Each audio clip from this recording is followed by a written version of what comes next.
자, 다 들어오셨죠? 네. 자, 일단 이 건축법에서 여기 파트, 이 용도 변경 이 파트만 가지고 강의도 30분에 1시간인데 이걸 내가 다 강의하러 온 게 아니니까 이거는 관련된 거는 외워야 될 부분 이런 거는 저도 시간은 없지만 그 신시간 짬 내가지고 안비역 특강이라고 조금씩 찍고 있거든요. 거기서 외워야 될 것들만 따로 그 5분 정도씩 촬영해서 올릴 테니까 그거 보시면 되고 지금은 책을 잡는 게 더 중요하니까 아마 공부한 지 얼마 안 되신 분들 입장에서는 되게 힘들 수 있어요. 그 힘든 거가 한번 지났을 때가 제일 괜찮은 거니까 아까 그 너무 힘들어가지고 막 눈빛이 좀 돌아가는 분들이 있어요. 보면 알거든요. 이러면 있는데 어쩔 수 없어요. 그런 과정이 한 바퀴 돌아야 때 이제 도움이 되는 거니까 맨 처음에 이걸 외워라 던져주고 어떻게 외우는데 제가 별짓 다 해봤어요. 근데 해보니까 반복 몇 번 하고 외우는 방식 몇 번 알려주면 본인이 알아서 다 하게 돼 있어요. 그 과정을 넘어가는 게 제일 힘든 거니까 그거만 좀 넘어가면 돼요. 지금 요 용도 변경은 한 문제가 워낙 잘 나오는 부분이고 두 번째로 잘 나오는 파트가 제가 아까 전에 이행강지금 2번 나온다고 그랬는데 건축법에서도 이행강지금 한 번 나오고 저희 농지법 가면 농지를 이용 안 해서 처분해라고 그랬는데 안에 너 그러면 처분할 때까지 난 계속 이행할 때까지 강제로 부과할 거야 라는 돈을 부과한대요. 두 군데에서 나오는 거야. 근데 이게 이행강지금이 2개 있다 어디 있다 이렇게 알고 시작하는 사람하고요. 이행강지금 어디 나온다에 따라 차원이 다른 사람들이에요. 왜? 대충 한다는 뜻이거든요. 근데 이행강지금 건축법에 위반 건축물에 대해서 때리는 거고 농지법에서는 이용 안 하니까 이용할 때까지 계속 때리게끔 처분할 때까지 때리게 하는 거야. 이렇게 알고 명확하게 아는 사람은요. 받아들이는 게 빠르기 때문에 문제 속도도 빠른 거야. 근데 양이 너무 많은데 그걸 다 할 수는 없으니까 진짜 비교를 좀 해봐야 돼요. 일단 건축법에서는 무슨 건축물에 대해서 네가 법규를 위반했으니까 원래대로 해놓든가 철거하거나 시정 명령하겠지. 했는데 얘가 안 하니까 너 진짜 이렇게 할 거야? 너 안 되겠어. 그래서 이행할 때까지 부과하겠다 하니까 정신적으로 압박이 오고요. 경제적인 압박이 오니까 이행을 하더라 이거예요. 그래서 과태료가 가진 단점을 보완할 수 있겠다. 과태료라든지 벌금은 일회성 처분이잖아요. 한번 돈을 내고 나면 내 벌칙이 없어졌기 때문에 그 다음부터는 계속 그대로 하니까 그거를 좀 약간 보완하는 측면에서 뒀던 게 이행강지금이었어요. 그럼 허가권자가 조치 명령했는데 안 하니까 부과하겠다. 근데 위반사항이 뭐냐에 따라 50% 때리는 게 있고 10% 때리는 게 있어요. 50%를 때린다는 얘기는 나쁜 놈이라는 얘기지. 그래서 무허가, 무신고, 건폐율, 용적률, 초과 이 4가지만 50%고 나머지는 10% 때리겠다 이 뜻이에요. 그럼 이거를 퍼센트를 외우라는 거 아니에요. 무허가, 무신고, 그리고 건폐율, 용적률만 시험에 나와. 그러니까 그거는 50%구나만 알고 계시면 되고 어떤 예를 들면 건축물이 있어요. 근데 3층짜리 건물을 딱 지어놨는데 허가를 받고 난 다음에 얘가 몰래 이렇게 해서 건물을 몰래 졌어. 무허가로 진 거죠. 이 면적이 만약에 뭐 20제곱미터다. 이게 위반사항인 거예요. 그래서 철거해라 그랬더니 안 하는 거예요. 그러면 전체 면적이 아니라 이 위반 면적에 대해서 위반 면적에 대해서 1제곱미터당 시가 표준액이라고 있어요. 시가 표준액에다가 50%를 때린다. 왜 50% 때려요? 무허가니까. 무허가 또는 신고 사유인데 신고 안 했어? 무신고. 또는 건폐율 용적률을 초과했어. 그때는 50% 때린다는 거예요. 근데 그 4가지가 아니면 이걸 10% 때리겠다는 뜻이에요. 말 뜻은 이해된 거죠? 그리고 하나 더. 여기서 2회 이내에서라는 거는 1년에 옛날에는 1년에 2회 1회씩, 2회씩 이런 표현 썼는데 지금은 2회 이내에서 뭐가 정한다고 되어 있네? 그러면 어떤 지자체는 1년에 2번 나오는 지자체가 있고 어떤 지자체는 1번 나오는 지자체가 있다는 뜻이에요. 그러면 부과 횟수는 조례에서 정하니까 외울 수가 없는 거야. 범위가 1년에 2회 이내 이렇게 하면 돼. 그리고 얘는 좀 작은 건물은 몇 번 맞으면 집값이 없어져요. 그래서 주거용 건축물이면 안 되겠다. 너 이거 2분의 1로 좀 감액해 줄게. 그 규모가 예전에 이게 85제곱미터 이하였어. 재작년에. 작년에 이걸 60으로 바꿨어요. 강화한 거예요? 완화한 거예요? 옛날에는 85 이하만 2분의 1 감액해 줬는데 지금은 60 이하여야 감액해 주겠대. 강화한 거지. 이행강제금을 세게 한 거예요. 그리고 옛날에는 이거 2분의 1로 감액해지고 5회를 넘지 못한다고 그랬거든요. 그거 삭제시켜버렸어요. 그러니까 5번 부과하고 안 했는데 지금은 죽을 때까지 부과하겠다는 거예요. 예. 그리고 가중이라는 건 뭐냐면 상습적으로 위반하는 애들이 있고 영업을 하기 위해서 일부러 그걸 갖고 어떤 소득을 얻기 위해서 하는 애들은 한 번 더 가중하겠다. 나온 금액의 한 배를 더 때리겠다는 거예요. 몇 %까지?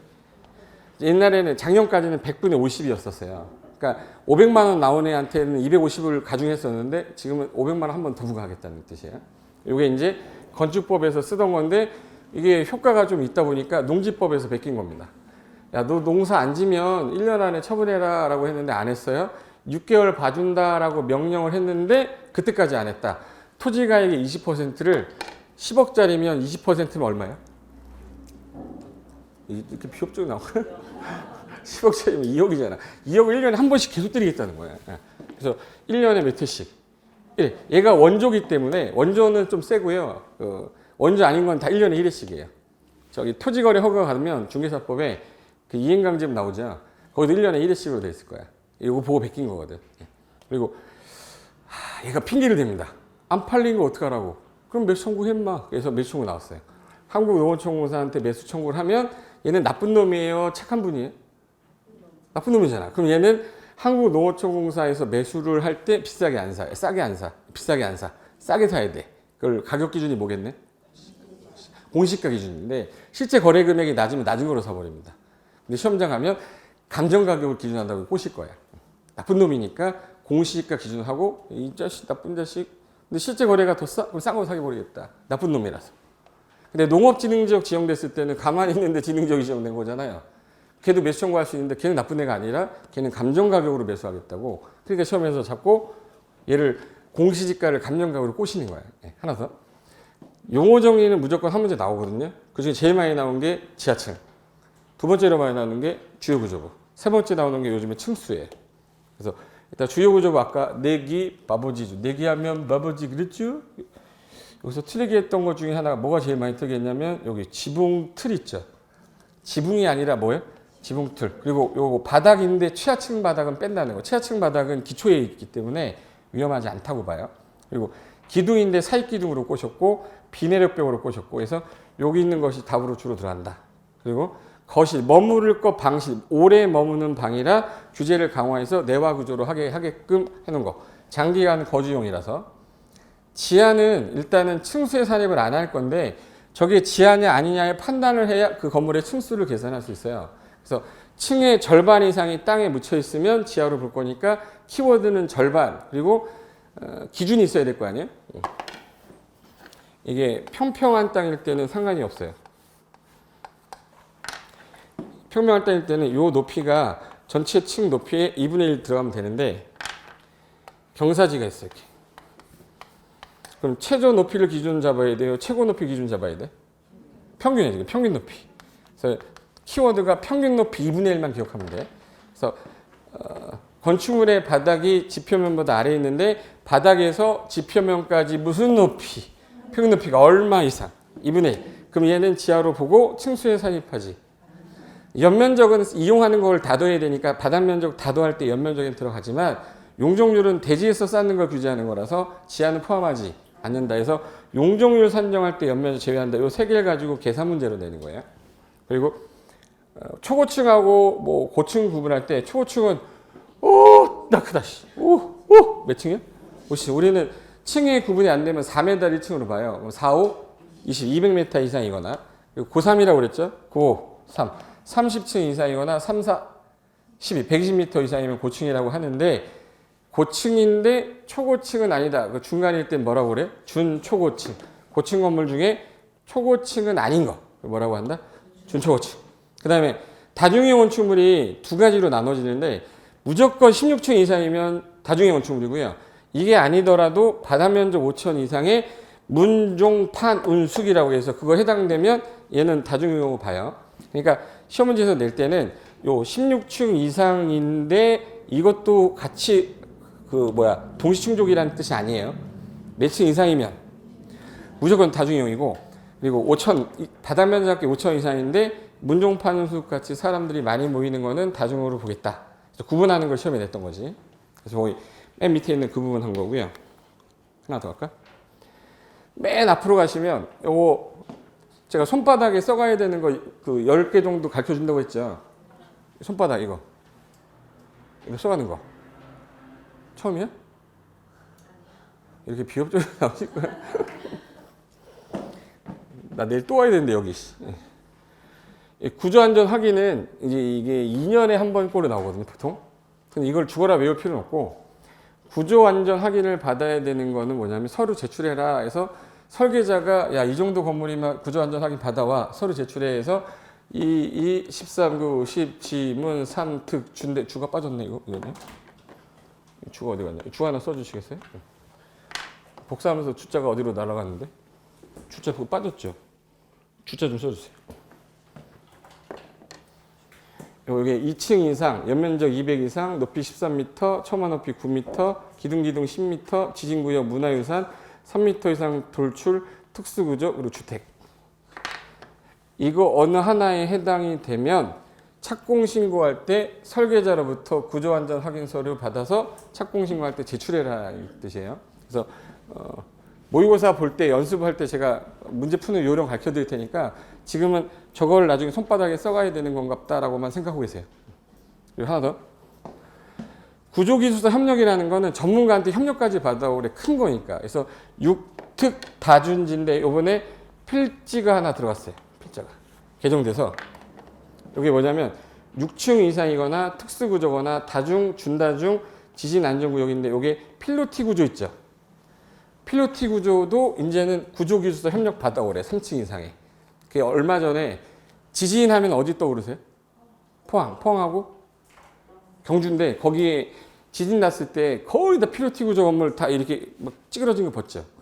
그 필로티 구조 3층 이상이면 무조건 구조기술사가 안전하게 협력 받아와야 돼요. 그래서 여기 하나 요 필로티 구조 할 때 필이에요. 뭐라고? 필로티. 그래서 3층 이상 필로티인데 이거는 구조기술사 협력 대상이다 해서 이거는 손바닥에 좀 써갖고 가야 될 거. 그다음에 최근에 높이 제한은 잘 나오진 않는데 최근에 만약에 나온다 그러면 요 2번이 가능성이 더 높아요. 1조 높이 제한이라고 그래서 전용 주거하고 일반 주거의 모든 건물은 정북 방향에서 일정 거리 뛰어라 해서 요거는 이제 혹시 모르니까 땅 정도만이라도 외워두세요. 1조란 말이 나오면 주거 지역이 나와야 돼, 상업이 나와야 돼? 주거 지역인데 전, 일, 준 중에 어디는 상업 기능이 있는데? 그러니까 걔는 빼야죠. 그러니까 어느 지역에서만. 그러니까 전용주거, 일반주거인데 자꾸 준주거 넣어요. 그러니까 전용주거, 일반주거에서 정북 방향의 1조 제한을 받는다.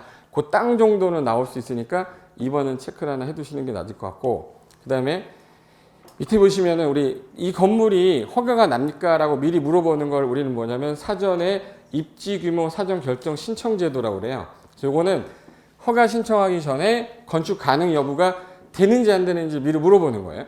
그때 교통 영향 평가 동시 신청 가능하다를 할 수 없다로 시험에 냈었거든요. 그래서 요거는 사전 결정 신청은 자주 나오진 않아요. 한 5년에 한 번 나오는데 그래도 저게 있다라는 건 알고 가야지.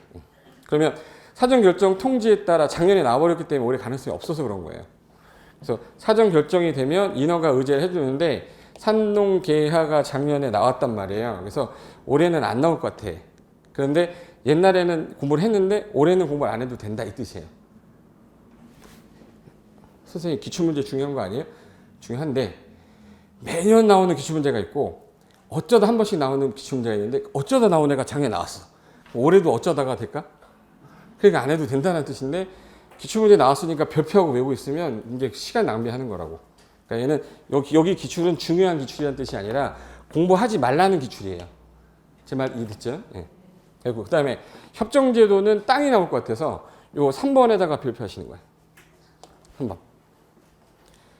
예전에 혼자 건물을 짓는 게 너무 작은 땅에서 짓다 보니까 입체적 개발이 안 됐더라. 그래서 협정을 해서 전원 합의가 되면 니네들한테 혜택을 줄게 라고 했는데 그게 모든 땅이 아니에요. 그래서 여기 지구 단위계 있고요. 주거환경 개선구역, 재정비 촉진지역, 그리고 이제 조례가 정한 지역인데 이걸 지주 존재라고 해서 지주는 어디 가든 존재하는데 지주 존재라고 그래요. 이거 하나 써놓으세요. 지구 단위계 있고요. 주거환경 개선사업구역, 존치지역, 재정비 촉진지역. 그래서 요 네 가지 지역인데 분명히 여기다가 재개발이나 재건축 넣을 것 같아요. 여기 옆에다가 재건축, 재개발 X 이렇게 써놓으세요. 재건축, 재개발 X. 나왔으면 좋겠다. 재건축, 재개발 여기가 다음 중 건축협정제도를 적용하는 대상 지역에 해당하지 않는 것은 이게 아직 안 나왔어요.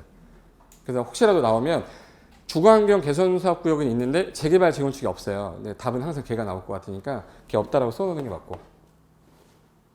남들이 물어보면 뭐냐고 그러면 이거 시험 안 나오는 거야 이렇게 하면 돼. 우리 표표로 어디선가 또 자고 있을 거 아니야. 자, 우리 하나 더. 맞벽 건축이라는 건 뭐냐면 얘 건물하고 얘 건물이 협정을 하게 되면 우리 일정 거리 띠라고 돼 있는데 붙여서 질 수 있어요. 붙여지게 되면 한 명은 일조 제한 안 받게 되잖아. 일조 제한 안 받게 되니까 좋은 혜택을 받죠. 얘는 이만큼을 더 지을 수 없었는데 짓게 됐으니까 얘가 주차장 부지를 제공해요.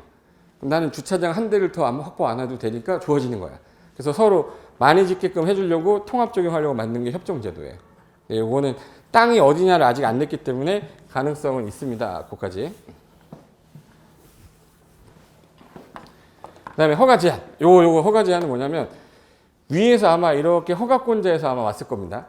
허가권자가 원칙은 특특시군구 예외 특광인데 허가권자야 너 허가하면 안 된다라고 해서 국토부 장관이 국토관리상 또는 주무부 장관 요청이 있으면 허가를 못하게 2년간 제한해요.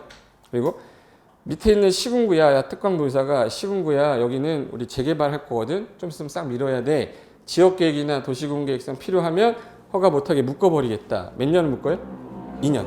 단 연장해서 1년 정도 연장이 되는데 이게 허가 제한 및 착공 제한도 같은 거예요. 근데 아까 개발행위 허가 제한할 때 오늘 했는데 청산이 뭐 녹개수, 조수리, 우량농지 뭐 보존가치 커. 계획을 짜고 있는 지역, ING인 지역. 원칙이 몇 년 제한이죠? 3년인데 심의 안 거치고 2년 연장한댔죠. 얘는 3년, 2년인데 얘는 2년, 1년이에요. 둘이 바꿔서 내는 거야. 어디서 봤던 걸 갖고 내지 생판 안 본 걸 갖고 제한기간이 10년 이렇게 되진 않아요. 그러니까 원칙은 개발행위 허가 제한하고 건축 허가 제한이 있는데 개발의 허가 제한이 좀 더 길다. 개발행위 허가 제한 이게 길잖아. 그러니까 3년, 2년 이렇게 하든가. 건축 허가 제한 2년, 1년 이렇게 하든지. 어차피 우리는 오지선대에서 단만 찍으면 되니까. 그 다음에 이제 신고 사유 있을 거예요. 가운데. 신고 사유. 요거는요. 어딨어? 신고 사유는 틀리라고 할 때 나오는 겁니다. 그러니까 7문제를 내면 7문제 중에서 하나는 틀리게 하고 요거는 절대 못 맞추게 하고 요건 맞추게 하자 이렇게 낼 거 아니에요? 그게 신고는 틀리게 하는 문제라서 요거 노란색, 빨간 색깔로 되어 있는 요게 시험에 주로 잘 틀리게 하는 파트거든요. 그래서 요건 제가 나중에 따로 제가 완비호 특강에서 제가 그 외우는 방법 해놓을 테니까 그거 한번 보세요. 근데 얘는 안 외워도 돼. 7, 8, 9. 9월달 가서 외워도 돼요. 왜 그러냐면 오늘 외우면 내일 까먹어요. 그러니까 외우는 거는 뒤에 가서 천천히 외워도 되는 파트야. 그래서 거기까지고 그 다음에 맨 밑에 재정 목적이 하나 있을 건데 어떤 분이 이제 건축법 왜 만들었어요? 물어보시는 분이 있어요. 얘 왜 만들었냐? 안전하기 위해서 만든 거기 때문에 대지의 설비를 뭘 쓰고 안전하기 위해서는 구조를 적용해 놓겠다. 그래야 건축물의 가장 중요한 게 뭐예요? 안전. 그 다음에 기능, 미관, 환경을 향상시키기 위해서 미관 환경 때문에 조경이라는 게 나오는 거고요. 기능 때문에 아까 승강기, 비상용 승강이 나온 거고요. 안전 때문에 허가 등을 받아라. 구조안전 확인 받아라. 이게 나온 거예요. 그래서 이거 하려고 만들어 놓은 거니까 이렇게 지었을 때 대다수 국민이 공공이 복되고 이로울 수 있기 때문에 그래서 만든 게 건축법입니다. 라고 만들어진 거예요. 그래서 이걸 안기환미라고 그래요. 뭐라고 해요? 안기환미를 위해서 만들었다. 이렇게 하시면 돼요. 그리고 아까 전에 저거 연면적 계산할 때 지하층 들어간다고 그랬어요? 안 들어간다고 그랬어요? 연면적은 다 더하는 거잖아. 근데 용적률 계산할 때 연면적은. 그래서 연면적은 다 들어갔는데 용적률 계산할 때 제외되는 4가지가 시험에 잘 나온다고 그랬잖아요. 그 밑에 거. 지하층 안 들어가고 지상에 뭐 안 들어가고 주차장. 그리고 피난 안전구역이랑 대피 공간에서 요 4가지 안 들어간다. 요거는 단독 문제로도 내는데 계산 문제로 많이 나왔다. 이렇게 하시면 돼요. 나머지는 기준이고. 그리고 이제 비교하는 거 한번 봐보자. 자, 주택법하고 건축법 비교할 건데 얘가 건축법에서 주택법이 분할돼서 나온 거는 구분할 때 양으로 구분 안 됐죠. 몇 개 기준으로 한댔지 아까? 30개 기준으로. 그래서 건축법에 있는 주택하고 주택법의 주택의 차이점은 얘는 30개 이상, 개수예요, 개수. 그래서 몇 개 이상? 30개 미만일 때는 건축법, 이상일 때는 주택법으로 오는 겁니다. 근데 옛날에는 이게 20개였다가 개정이 된 거예요. 그러면 30호, 30세대 이상을 지려면 주택법상 뭘 받아야 돼요? 사업계획 승인 받아야 돼요. 그래서 자 보세요. 제가 손 딱 나눌게요. 자, 손 나누면 위에랑 아래랑 차이점만 찾으면 돼요. 건축법에서 단독주택은 4개고 공동주택도 4개인데 얘는 하나씩 빠지는 이유가 대규모로 지어서 뭐 할 거죠 이거? 분양하는데 공간은 분양해요 안 해? 그리고 기숙사는 분양이. 그러니까 주택법상의 주택은 6개인 거고 건축법상 주택은 8개인 거예요. 그러면 일반법이 뭐죠? 건축법이 일반법이에요? 주택법이 일반법이에요? 얘가 건축법이 일반법이면 얘는 특별법으로 뺀 거예요. 그러니까 특별법 우선의 원칙에 따라 주택법상 받은 거는 건축법상 받은 것으로 본다. 근데 건축법상 받았는데 주택법 의지할 수는 없죠. 특별법이니까. 그러면 개론에서 나오는 주택은 얘를 얘기하는 거예요.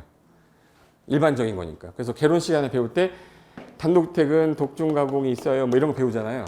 그 건축법에 있는 거 얘기하는 거예요. 근데 시험 문제 풀다가 주택법상이라고 하면 얘가 빠져야 된다는 걸 모르면 문제 못 풀어요. 1차만 공부하시는 분은 못 푸는 거지.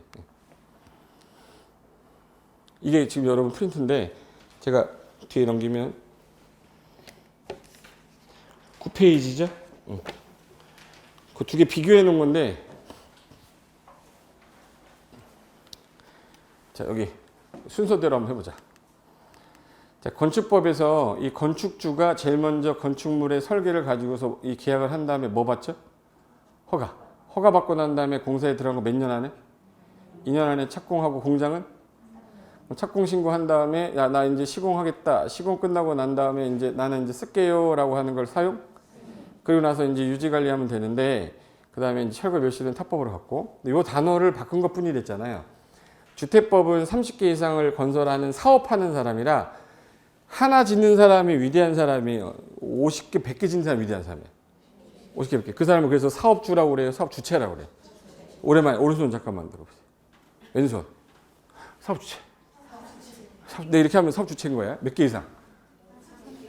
30개 이상. 내가 30개 이상 짓게 되면 어느 법으로 내려와서? 그럼 이제 사업 주체가 사업 계획 승인 받는 겁니다. 얘는 착공이 2년, 3년이 아니라 몇 년? 5년. 그리고 나서 착공 신고한 후에 시공 들어가서 나 쓸게요 라고 하는 걸 사용 검사. 그리고 나서 나 쓸게요 해서 사용하고 철거 멸실하면 되는데 이 과정상에서 비교해 볼게요. 두 개 비교해 놓은 거. 비교해 놓은 게 어디 갔지? 이걸로 하자. 요 위에는 이제 건축법이라 제가 뭘 써놨냐면 허가권자랑 여기 사용승인권자 같은 사람이라고 다른 사람이라고? 같은 사람이에요. 근데 주택법상 사업계 승인권자랑 사용검사권자가 다른 사람이라서 시험에 언급하는 겁니다. 그래서 프린트 보시면 여기 주택법부터 보세요. 주택법 프린트 보시면 예, 주택법은 사업 주체가 사업계획 승인 받을 때 기준이 있을 거 아니에요. 몇 개 이상 질 때.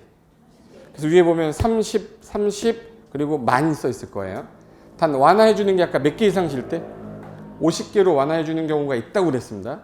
그래서 블록 단지 형태로 단독을 짓거나 한옥 많이 지라고 조금 지라고 한옥 몇 호? 50호.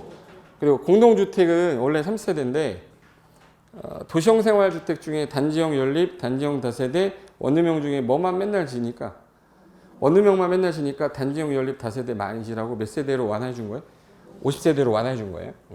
그리고 여기 기준이 여기 써 있어요.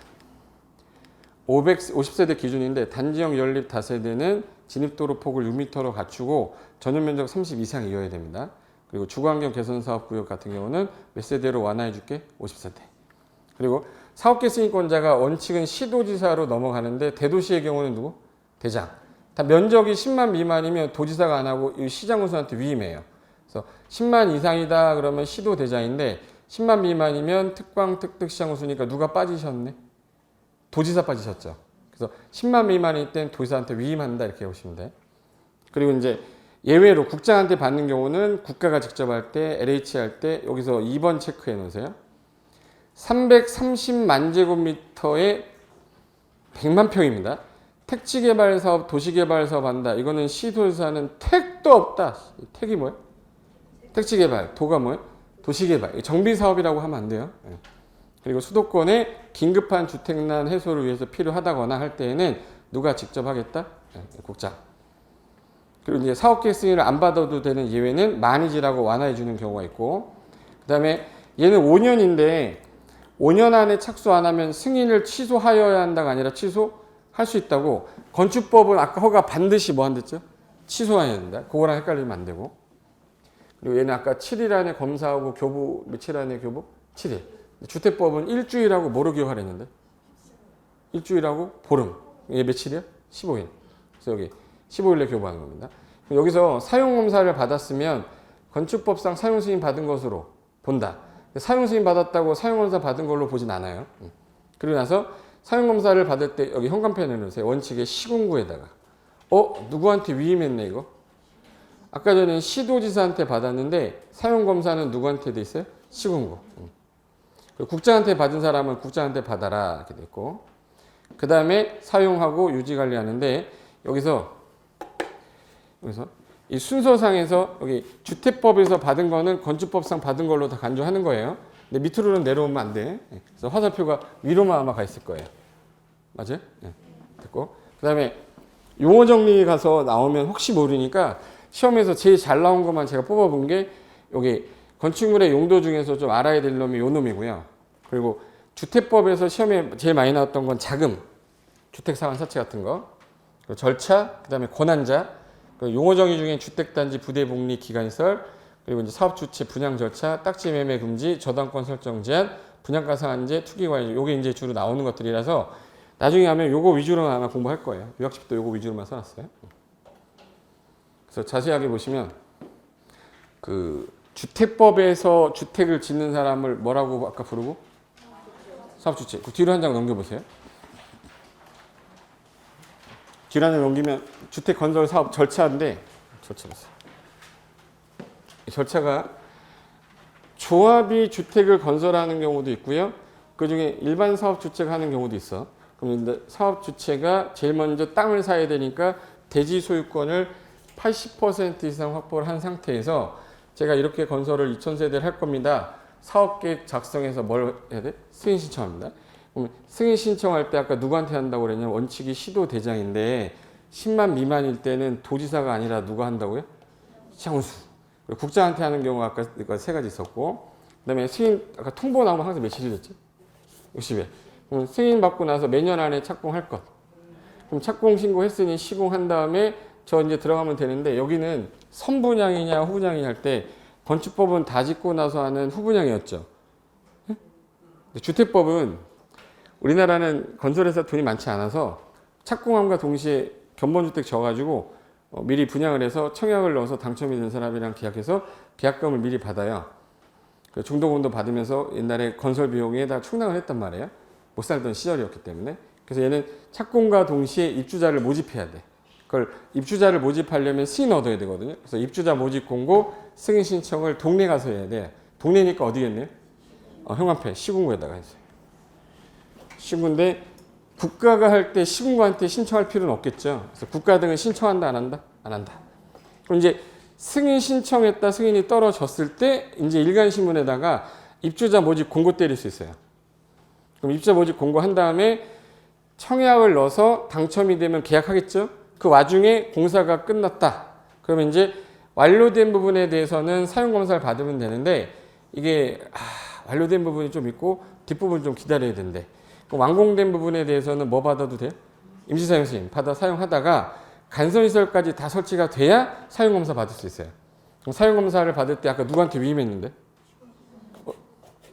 시군한테 위임했댔죠. 그리고 국장한테 받은 애는 누구한테? 국장. 얘는 일주일이에요? 15일이에요? 15일 안에 사용검사에 따른 그 사용검사 필증 주면 되고, 이제 건축물 대장에 기재했으니까 최초로 하는 등기가 뭐죠? 그 건설회사 이름으로 보존 등기 한 다음에 당첨한 애한테 마지막 잔금 주면서 무슨 등기 하는 거예요? 이전 등기 하는 거예요. 그 다음에 이제 이전 등기가 되면 이제부터는 분양권이에요? 주택이에요? 그러니까 이제 주택 매매로 가는 거고 등기하기 전까지는 청약 넣어서 계약할 때까지는 뭘로 되는 거야? 분양권. 이게 분양권이에요. 그리고 나서 소유권 이전 등기가 되고 난 다음에 주택이 되겠죠. 근데 관리 파트가 저기로 넘어갔어요. 공동주택 관리법으로 넘어가서 현재 이건 없어졌고 리모델링만 학습하는 걸로 바뀌었어요. 그 다음에 국민주택이 있고 민영주택이 있어요. 용어 정리 나올 때 옛날에는 국민주택, 국민주택 등 민간 건설 중형 국민주택, 민영주택 4개 있었거든요. 근데 하기 싫어졌지, 들으니까. 그죠? 근데 그걸 박근혜 정부에서 자기도 못 알아듣겠다는 거예요. 그래서 이렇게 하자. 국가 돈을 갖다 쓰거나 기금 받으면 다 국민주택이라 하고 그 돈 아니면 다 민영이라고 해. 이렇게 바꿔버렸어요. 그래서 국가 등이 건설하거나 국가 재정이나 기금 받았다 그럼 다 뭐라고 부르고? 아니면 다 뭐예요? 민영주택이에요. 용어가 좀 깔끔해졌죠. 거기 가 계시지만. 그래서 이걸 순서대로 쓰면 노란 색깔이 중요한 겁니다. 제가 왜 색깔 칠했냐면 잘 보세요. 내가 사업주체가 일단 사업계획 작성해서 승인해서 통보를 받으면 5년 안에 착공한 다음에 시공하고 뭐만 받으면 끝나는 거예요? 사용검사. 그리고 소유권 보전 등기해야 이전 등기 할 수 있는 거죠. 근데 이 과정에서 이게 이제 분양 파트가 들어간 거예요. 가운데 있는 거는 분양 파트인데 시공 착공 들어가면서 우리는 입주자 모집을 할 때 당시에는 땅만 있고 뭐가 없죠? 건물이 없어요. 그래서 그 당시에는 땅밖에 없어. 시간이 지나가면서 이제 짓는 거지, 이렇게. 무슨 말인지 알죠? 다 지었을 때 공사 완료가 돼야 무슨 검사가 나오는 거예요? 사용 검사를 받아야 무슨 등기를 하는 거고? 보존 등기. 그럼 이건 건설 사업 주체 이름으로 하는 거예요. 그다음에 청약 넣었으니까 이제 무슨 등기 해야 돼요?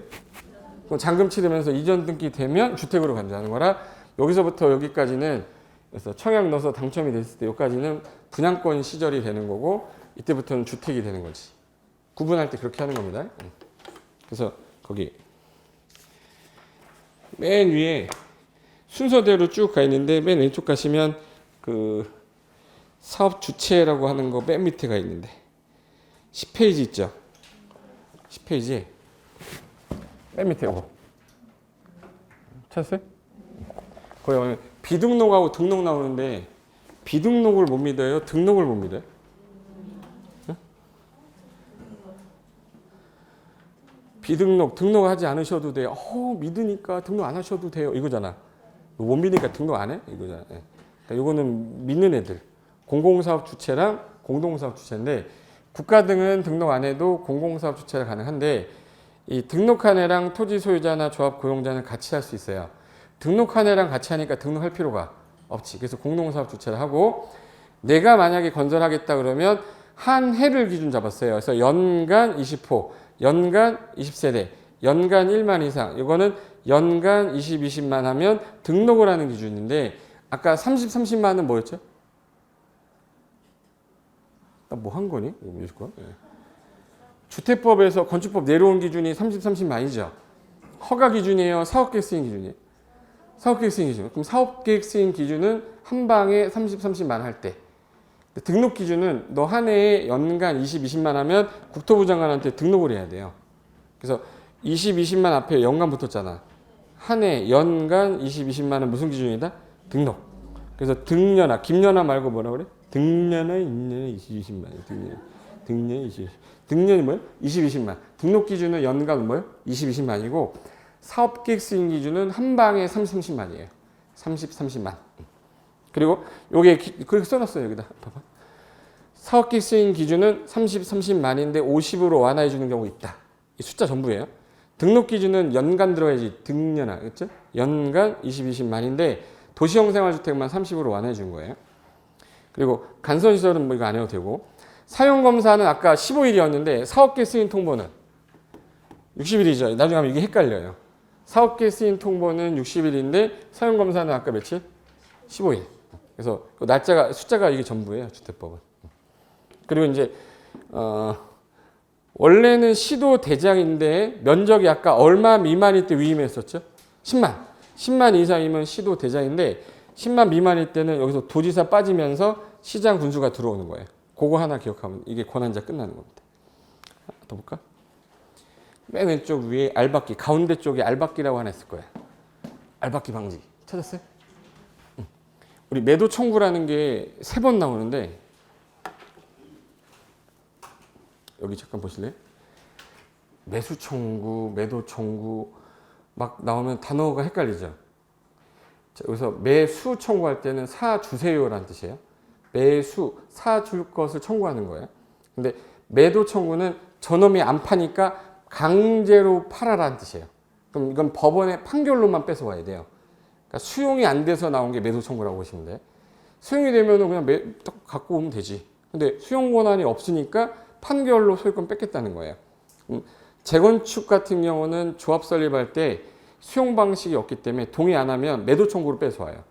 리모델링도 결의 찬성 안 하면 매도 청구로 뺏어옵니다. 근데 부지를 매입하려고 건설회사가 막 매입하고 있는데 얘가 죽어도 안 파겠대. 근데 수용은 해야 되는데 나 민간건설사야. 그럼 얘가 부르는 값을 주고 사야 되면 분양 가격이 올라가요. 분양 가격이 올라가면 이거 전부 다 일반인이 다 떠안아야 돼. 야, 이건 좀 불합리하지 않냐 해서 일정한 요건을 갖추면 알박기를 방지하기 위해서 매도 청구권을 주겠다. 대신에 전체 토지의 80% 이상을 일단 취득을 해야 돼요. 그래서 3월 이상 협의를 했는데 협의가 안 되면 그때는 매도 청구권을 주겠다. 그게 알박기 방지를 위한 매도 청구 조건인데 몇 프로 이상 확보를 하고 3월 이상 협의를 했는데 협의가 안 되면 정당 보상 줘야 되거든요. 그 정당 보상을 우리는 뭐라고 그래? 시가라고 그래. 시가. 시중 거래 가격. 시가를 기준으로 매도 청구를 하는데 문제가 얘가 50년 전에 살던 애인데 알고 박은 게 아니잖아요. 근데 엊그저께 산 애는 이거 알박고 안 팔려고 하다가 높은 값 갖고 나가려고 하는 애들이거든. 그래서 지구 단위계 결정일로부터 요 10년 안에 있던 애들한테는 할 수 있는데 10년보다 이전에 있던 애는 못 해요. 그래서 지구 단위계 결정 당시 10년 이내 취득한 자한테만 매도 청구하겠다라고 뒀더니 이게 10년 이전 애들이 또 매도 청구권을 못 하니까 알박기 하더라. 그래서 95%로 몇 프로? 95% 이상 확보하면 모든 소유자한테 매도 청구하는 걸로 또 하나 신설이 된 거예요. 일단 80에서 95 사이일 때에는 지구 단위계 결정일로부터 몇 년 안에 있던 사람. 근데 95% 이상 매입을 했다. 그럼 무조건 전체 무슨 소유자? 모든 소유자 매도 청구할 수 있다. 이게 이제 알박기 방지 매도 청구고요. 정비법에 아까 재건축에 동의한 놈 안 한 놈? 안 한 놈. 주택법에 리모델링에 동의 안 한 놈 있죠. 걔네들한테도 매도 청구할 수 있다 해서 매도 청구가 3번 나오는 거예요. 그래서 매도 청구가 3개 나온다는 걸 알고 있는 사람은 진짜 많이 아는 거예요. 한 달이 됐는데 그걸 알고 있다는 얘기는 천재 돼버릴 수도 있어요.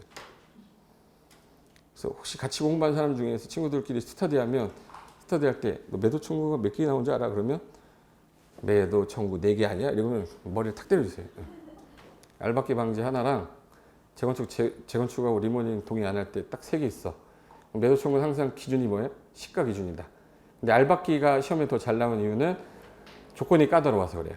아까 80% 이상 매입할 때랑 95% 이상 매입할 때 달랐죠. 모든 소유자한테 하는 거는 몇 프로? 95%. 10년 이내에 있는 애들한테 하는 거는 80에서 95% 미만일 텐데 예외는 하나 두겠다 해서 이게 10년 이내인데 얘가 상속을 받은 거예요. 그럼 피상속인이 보유한 기간 합산해줘야 돼? 빼줘야 돼?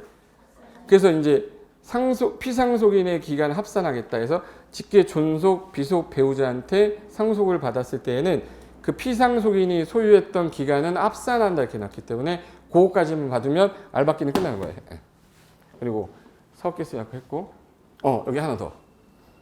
국가가 국민주택 건설할 때가 있고 민간 건설사가 아파트 건설할 때 어느 게 공익사업이에요? 국가가 무슨 주택 건설할 때는 국민주택. 그럼 수용권은 줘야죠. 수용권은 그럼 사업인정 간주되는 시기가 언제예요? 그럼 아까 언제라고 그랬지? 사업계획 뭐 받은 때? 승인 받은 때. 뭐 받은 걸로 본다? 사업인정. 사업인정 간주되는 시기에서 4번째 나온 거예요. 그리고 하나 더 할게. 도시형 생활주택의 특징 중에 하나가 정부가 많이 지라고 만든 거예요? 조금 지라고 만든 거예요? 1인 2인 가구가 증가함에 따라 주택이 너무 작은 주택이 없어서 원룸형하고 도시형 생활주택, 뭐 단지형 연립 다세대를 만들어 놨는데 지라고 했는데 분양가 상한제를 받으면 누가 짓냐? 분양가 상한제 적용한다 안 한다? 이게 가장 큰 특징이에요. 분양가 상한제를 안 받습니다. 그리고 하나 더. 단지형 연립, 단지형 다세대, 원룸 자식 단지형 연립, 단지형 다세대 까먹었어, 저 때문에. 원룸형 주택은 조건이 중요한데 누가 중요한 거죠? 원룸형 주택은 요건이 네 가지가 중요한데 기억이 날지 안 날지 한번 해볼게요. 자, 고개 들어보세요. 지하에는 설치하지 마시고, 지하 설치하지 마시고, 온룸, 온룸, 50제곱미터 이하여야 되고, 그리고 꼭 있어야 되는 게 부엌하고 욕실 있어야 되죠. 근데 욕실하고 보일러실이 방이란 말이에요. 그 빼고도 방에 한 개 공간 나와야 되는데 30제곱미터 이상이면 몇 개로도 가능하다. 2개. 최대는 얼마? 50. 그 요건을 시험에 많이 냈어요. 아무리 많이 줘봤자 300세대 미만이라 500세대는 도시형 생활주택이 될 수 없잖아요. 근데 자꾸 시험에 500세대도 도시형 생활 된다고 자꾸 시험에 나왔던 거예요. 몇 세대 미만으로만 지어라. 그리고 30세대 이상 지을 때 사업개수님 봤는데 얘 같은 경우는 도시형 생활주택 뭘 그동안 많이 줘왔다. 그래서 요 놈은 상관없지만 요 두 놈은 요건 갖추면 50개 이상 지을 때 사업개수님 받으라고 완화해준 거예요. 됐고. 공동화 현상이고 이거는. 하나 더. 여기 번호가 제가 출제 가능성 높음이라고 이렇게 써놓은 거 있죠. 여기 써놓은 거 있을 거야. 출제 가능성. 이 주택 상환사채. 아까 채권 중에 3개 나왔는데 이거 기억날까? 거기 들어보세요. 이게 아침 10시부터 밤 12시까지 그냥 밥 먹고 계속 이것만 하면 내가 진짜 공법 50점 남게 할 수 있는데 6시 이후에 다 이기 때문에 못해요, 그걸. 도시공객 시설 채권이 있었고요. 도시개발 채권이 있었고 토지 상환 채권이 있었거든요. 근데 상환자 들어가면 무슨 식이라고 그랬는데? 주택 상환 사채도. 주택으로 상환하는 사채. 사가 무슨 사자이가? 회사 사자. 뱀 사자 아니에요? 개인 사자도 아니고 죽을 사자도 아니고 회사가 발행하는 채권입니다. 건설하는 회사 돈이 없어 땡기는 거야. 그럼 공공건설 사업 주체는 LH고 민간은 등록업자일 거 아니에요? 누구 못 믿는데? 등록업자 못 믿으니까 야 뭐 받아와라. 지급보증. 근데 얘가 사채 발행했는데 나중에 얘한테 줘야 된다고 쟤랑 약속했을 거 아니에요? 근데 얘가 딴 애한테 팔았어. 팔면은 이름 써 있을 거 아니에요? 양도할 때 명의전 안 하면 제3자 대항할 수가. 그래서 요게 LH하고 등록업자 중에 누구 못 믿었어? 그 지급보증 받아야 되고요. 이 법은 국장한테 승인 얻는데 상환 나오면 공법은 다 3년이에요. 한번 따라해. 상환 나오면 3년. 상환 3년이네요. 그래. 상환 나오면 다 몇 년? 상환 3년 상법 받아요. 회사채니까. 사채 발행 규정 받고 양도가 얘는 원칙이 옛날엔 됐다가 지금은 안 되게 해놨어요. 왜? 주택을 공급받을 수 있는 증서라서 주택 상환 사채는 현재 양도가 안 되는데 부득이 하는 경우 뭐 이민을 간다. 그럼 양도 가능해요. 그때는 뭘 해야 돼? 반드시 명의전. 무슨 식 증권이라서. 그리고 이제 액면 할인 발행 가능하고 그리고 3년간 그래도 300세대 이상 건설한 능력이 있는 건설 실적이 있는 건실한 회사여야 되고 등록업자가 발행할 때에는 뭐 받으세요? 지급보증. 그리고 국민택채권은 없어졌어요. 시험에서 출제 안 돼서 아마 주택상환사채 한 문제 나올 것 같아요.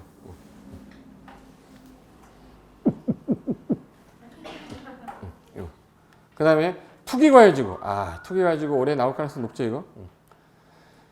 투기과열지구는 일단 지정권자가 이게 국장하고 시도의사인데 분양권 전매를 못하게 하려고 만든 거고요. 그 다음에 수도권의 외 지역하고 뭐 전매행위 금지 나올 때 나온 건데 투기과열지구는 별도로 따로 제가 정리 한번 할 거고요. 여기 봐봐. 저당권 설정 금지라는 게 나오면 누구를 제한하겠다는 뜻일 것 같아요? 저당권을 설정하지 말래. 그 땅에 저당권 설정하지 말래. 파는 사람을 뭐라고 그러죠, 여기서? 사업주체. 사업주체도 입주 예정자 동의 안 받고 저당권 설정하지 마. 이 저당권 설정 제한이고요. 그 다음에 분양가 상한제도 올해 가능성 있죠. 두 개만 찍어라 그러면 투기과열지구하고 분양가 상한제 둘 중에 하나거나 2개가 나오거나요. 일단 얘 별표하시고 얘 별표해놓으세요. 야구에. 분양가 상한제 이번에 민간택지도 같이 들어가는 거 요거 4월 달에 실시하는데 코로나 때문에 밀릴 것 같아. 집값은 문재인이 못 잡고 코로나가 잡았어요. 코로나가 잡아버렸는데 이 코로나 이 시장에서 지금 중개를 할 수가 없잖아. 대면이 안 되는데. 그러니까 거래가 안 되니까 집값이 좀 약간 안정화가 돼버려서 이거 실시하는 거를 뭐 후회하겠다 뭐 이런 말들 나오니까 전매 금지 기간은 아직 외울 필요는 없어요. 또 분명히 바뀔 것 같아. 근데 제가 무슨 제도냐에 대한 개념은 알아야지. 예. 그거랑 전매 가능 사유는 모의고사 때 많이 나옵니다. 얘는 원래 전매하지 말라고 그랬는데 뭐 해외로 이민 간다, 전원이 뭐 이혼한다, 전원이 저기 다른 곳으로 이사 간다, 뭐 경공매로 소유권 잃어버렸다 이런 경우에는 가능한 사유는 이건 이제 옛날에는 많이 나왔는데 최근에는 이렇게 중요한 것보다는 얘가 더 중요해져서 얘를 잘 안 내더라고요. 그래서 제 생각에 얘가 더 가능성이 높아서 이렇게 위쪽으로 정리를 해놓으시는 게 맞을 것 같아요. 그럼 자세히 한번 볼까? 자, 분양가 상한제가 거기 그 빨간 색깔 했던 건데, 자, 분양가 상한제가 뭐냐면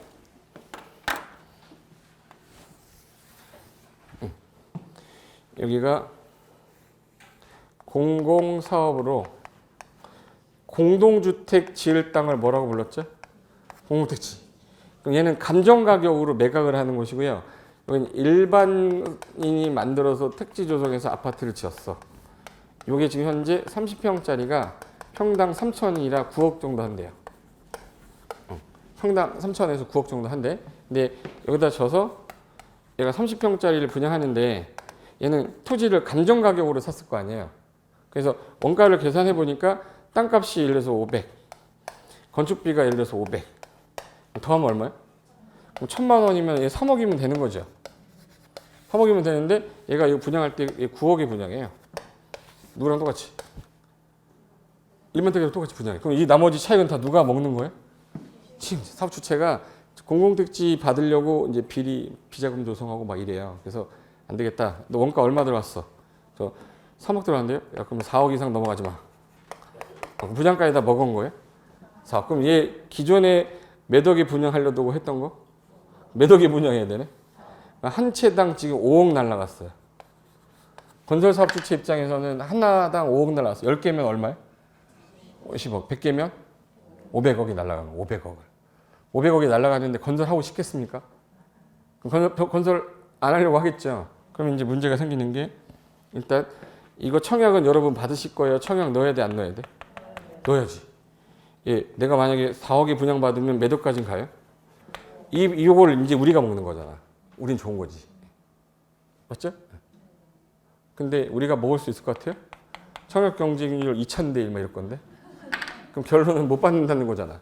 그럼 집이 없는 사람이 집을 받을 수 있게 싸게 공급하려고 도입을 해놨더니 이것들이 투기 목적으로 쓰니까 우승금지 시키겠다. 그래서 판교가 10년으로 묶였던 거였어요. 전매금지 들어가겠구나. 그러면 어디다가 주로 적용해야 돼요? 공공택지에다가 분양가 상한제 때려야죠.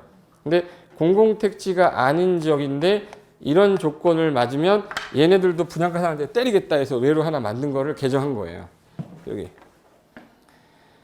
자, 사업주체가 일반인에게 공급을 하는 이 공동주택인데 다음 어느 하나 해당되면 야, 너 2조에서 산정한 기준에 따라 이 분양가격 이하로 해. 이게 분양가 뭐예요? 상한제예요. 그럼 어느 택지에 있는 거? 그 공공택지 무조건 분양가 상한제를 받는데 두 번째가 공공택지가 아니더라도 가격 상승 우려가 있어서 국장이 이거는 안 되겠다. 주거정책심의위원회 심의를 거쳐서 지정하면 그런 지역을 주 대상으로 할 건데 얘네들은 만이지라고 적용 안 할게 건설사업주체가 만이지라고 한 거, 아까 만이지라고 한 게 뭐였지? 도시형생활은 적용한다, 안 한다? 안 한다. 경제자유구역이면 외자 유치를 촉진하려는 곳인데 외국인이 자본을 투입해서 수익이 나와야 되는데 수익이 안 나오는 거잖아. 이것을 받으면. 송도 경제자유구역은 분양가 상한제 안 받아요. 그러니까 경제자유구역에서 외자 유치 촉진과 관련이 있다고 인정이 되면 심의 의결하면 제외하겠다. 이거 시험 문제 되게 많이 나왔습니다. 그리고 관광특구에 공동주택을 질 때 건축법은 4m를 1층으로 보는데요. 주택법은 3m를 1층으로 봐요. 주택이라서. 그래서 초고층으로 하면 얼마랬죠? 50층. 50층 이상이거나 3m 곱하면 3호 15, 150m 이상일 때에 이 공동주택은 분양가 상한제 적용한다, 안 한다? 안 한다. 그래서 요 세 개가 적용 안 하는 건데 얘 시험 문제 질문으로 되게 많이 들어가요. 그 다음에 그러면 아무데나 지정하지 마라. 공공택지가 아닌데 무슨 지구여야 돼요? 이번에 개정된 건 투기과열지구 들어간 거잖아요. 투기과열지구 중에서 다음에 요 세 가지 중에 하나 해당되면 보시면 12개월간 거기 써 있을 건데 12개월간 써 있죠. 거기 2번에 써놨는데 12개월간 아파트 분양가격 상승률이 물가 상승률의 몇 배? 그럼 얘는 시험 문제를 어떻게 해서 가로를 하냐면요. 여기 봐. 이거 이렇게 가로 이렇게 열어요. 가로 이렇게 열어놓고 알맞은 숫자를 나열한 거 찾으라고 나와요. 물가 상승률은 월 단위로 봐요, 연 단위로 봐요? 그게 12개월이지. 연 단위로 봐야 되니까. 물은 원소 기호가 뭐죠? H2O, 2배. 기억해. 물가 나오면 몇 배? 2배. 요거 분명히 요거 3배로 꼬시거나 할 거니까 1년간 2배 이상 올랐다 그러면 지정 대상인 거예요. 그 다음에 직전월로 소급하여 3개월간 주택 매매 거래량을 따져요. 거래량 몇 글자예요? 3개월 기억해둬요. 거래량 나오면 3개월 동안 거래량이 작년에 비해서 20% 이상 증가되면 되게 많아졌다고 봐요. 20% 이상을 많다고 보거든요. 그래서 요때 대상적으로 넣겠다. 그리고 3번이 많이 나오는데 직전월부터 소급하여 2개월 동안 그 지역에 공급되는 월 평균 청약 경쟁률이에요. 청약. 따라해 청약. 몇 글자예요? 2개월 기억해둬요. 청약 나오면 2개월이에요. 청약 경쟁률이 일반적으로 모두 5대1을 초과했거나 국민주택 규모는 작은 거니까 경쟁이 더 심해요. 그때는 10대1이에요. 국민주택 규모는 몇 대면? 10대1. 그래서 가로 안에 알맞은 거 나올 때 5대1 아니면 10대1 갖고 틀리게 할 건데 국민주택 규모면 몇 대면? 10대1. 일반적으로 5대1입니다. 몇 개월 청약이니까? 거래량 몇 개월? 3개월. 물가 몇 배? 2배. 몇 년간? 1년. 요 가로 안에 들어갈 거 찾으면 돼요. 처음에는 안 외워지는데 제가 하는 대로 몇 번 하고 두 번째 하면 외워집니다.